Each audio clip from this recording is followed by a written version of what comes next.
Le ciel s'est acharné sur leur tête. La terre a fini par se dérober sous leurs pieds. Comme dans un film catastrophe, la route de Menétru a cédé sous la pression d'un terrain gorgé d'eau.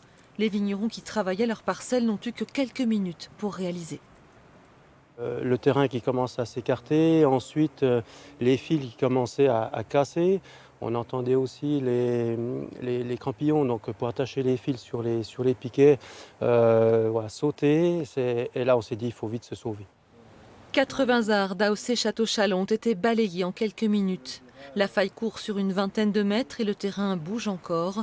Ce qui pourrait être sauvé ne le sera peut-être pas. Même chose pour les jeunes cèpes de l'année. Il va sans doute falloir tout arracher. Le temps de faire les travaux, le temps de planter la vigne, il faudra au moins 3-4 ans déjà pour avoir une récolte aussi, 6 ans de fût pour le vin jaune. Donc voilà, imaginez un peu le nombre d'années, c'est repoussé à 12-15 ans minimum avant de vendre une bouteille à la cave. De l'autre côté de l'éperon rocheux, à l'aplomb même de Château-Chalon, le coteau a lâché lui aussi.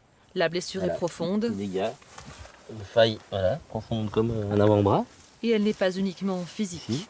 Et puis résultat catastrophique, la vigne en bord dans le trou. Oui. Ça fait beaucoup, oui, le gel, la grêle, le mildiou, la pluie, les glissements de terrain, oui, ça commence à être pesant.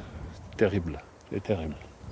Un coup dur pour l'économie, mais aussi pour l'image de la cité qui sollicite avec une douzaine de communes le classement grand site. On ne comprend pas comment ce phénomène qui s'est abattu a pu détruire tout le travail qui a été fait ici. Il sera très difficile, voire impossible, de tout remettre en état.